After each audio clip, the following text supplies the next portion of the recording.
Rob CWV back at you with another NASCAR week. Pocono this time, the trickiest of triangles, three-sided course somewhere around Long Pond, PA. Thankfully, probably our first rain-free or mostly rain-free weekend in a while. Good news there. Generally pretty predictable track. Guys who are good here are really good. They're guys who have horsepower, or else they get on a fuel strategy. Probably not the week for Fords, unless, say, a Logano or someone really plans this one out, makes it a long day, and he or Harvick stick around at the end. Last week, New Hampshire, we went 3-2. Meh, not happy with that. But it takes us 20-7 on the season since the All Star Break, since we joined up with the college kids, FTA guys, and the whole gang over here on YouTube. Appreciate you joining us for this week. Few picks in the air. It is a 4-race week, and I know we don't normally bet ARCA. We're not going to, but they already qualified early on Friday morning. Dean Thompson out front of that thing. He'll be in the truck race later. Trucks and Xfinity to qualify Friday afternoon. It's going to be tight on time on a couple of these things. Apologies for that. Been traveling all week, but hopefully we get some good ideas we can put into the mix for you right now. Last week, 3-2, could very well have been 4-1, 5-0. Worst beat in the world on that Creed-Herbst matchup. Creed in the final lap gets wrecked, falls from 3rd to 20th behind Herbst, who was the last car on the lead lap. So, again, good scout, bad result. These things happen. Whatever. You're 20-7 if you're paying attention. Hope you are. Moving on. What do we learn about Pocono? It's like a road course in that with 3 turns, you can be set up well for 2 of them. They're 3 unique turns. Can't be set up well for all 3, so you have to make choices. Who's good there? Last year, Hamlin and Kyle F. Busch were the winners, 1-2. Then they were DQ'd after the race for cheating. A bunch of extra tape on the nose of their cars, seal off the hood, the front engine compartment, etc. And it made them, a lot faster, you could tell. Bell had it as well, most likely, but he was not DQ'd. Elliott ended up winning the race last year, so he went from 3rd to 1st on an administrative ruling after the race. So what do we know? Toyotas and Chevys. Trackhouse is probably underpriced. Seemingly every other smart guy in the world on NASCAR, the guys I talk to and listen to and share good ideas with, were on Trackhouse cars. Chastain and Suarez early week. Both have gotten bid down. Chastain open at 1,200. That's pretty much an invisible number out there now. You can probably still get some 1,000. And Daniel Suarez got bid down from 3,000. That's more of a 2,500 thing you're looking at right now. Both those guys were really fast there last year. Chastain could have won, got wrecked late, so finished bad, but average running position and all things like that were very good. So Chevy heavy and Toyota on most of these. Again, Denny the winner last year. I'm not seeing Denny get talked up, not seeing his number move a whole lot. It's actually gotten a hair cheaper over the course of the week, so we'll kind of figure that out. Okay, real quick, look what we got. Cup practice qualifying 2 on Saturday, race 2:30 Sunday. Xfinity P&Q 3:30 Friday, race 5:30 Saturday. Trucks practice qualifying 1:30 on Friday, tight, with a race on noon Saturday, and ARCA mixed in there as well. What are we going to do? Or throw a few picks at you. A few things I like. Don't want to get too busy. I feel like 5 picks is too many a lot of these weeks. We'll get you some good stuff going into these. We still like Corey Hyman trucks. Not sure what this is going to look like after qualifying. Liked him at 1,100 to win. That's pretty much gone. If you see a top 5 in the 150 area, grab that.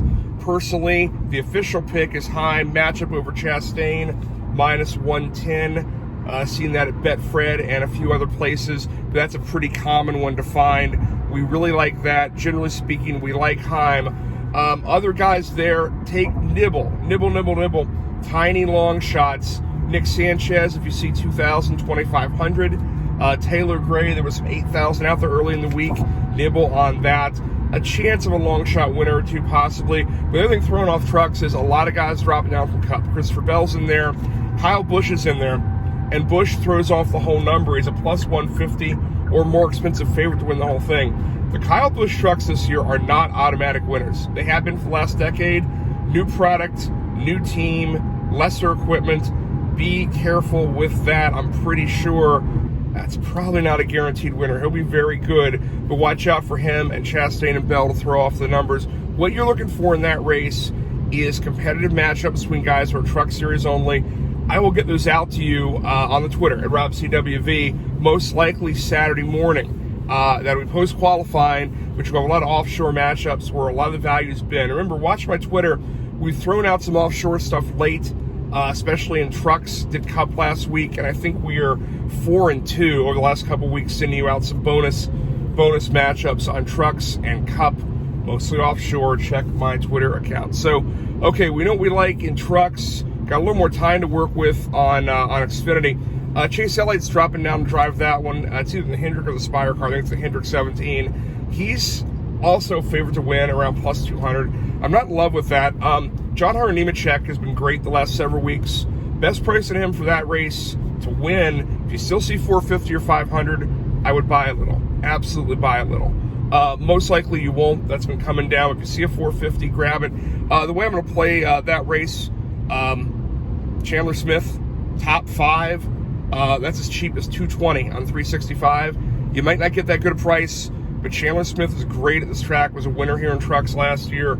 Loves the flat tracks, and I love him. So Chandler Smith, top 5, 220 at Pocono in the Xfinity. John Hunter Nemechek at 450 if you can get him. Look, if you can't get the 450, there's some group bets out there. Again, your mileage may vary, not an official pick, but if you get a Nemechek versus any group that doesn't include Elliott, like for instance, Betfred has one with him with Allgaier, Custer, and Berry plus 237. I like that a lot. I think Nemechek over virtually any series regular in Xfinity in a group plays pretty well. Just make sure you get a good price. Finally, moving on to Cup. Hard official pick. I love this. We mentioned Chastain. If you got any at 12, great. If you got any Suarez at 30, great. Again, nice, vanilla, chill, chalky pick. Suarez top 10. There's plus 140 out there at 365 and a couple other spots. Most places are showing you plus 120.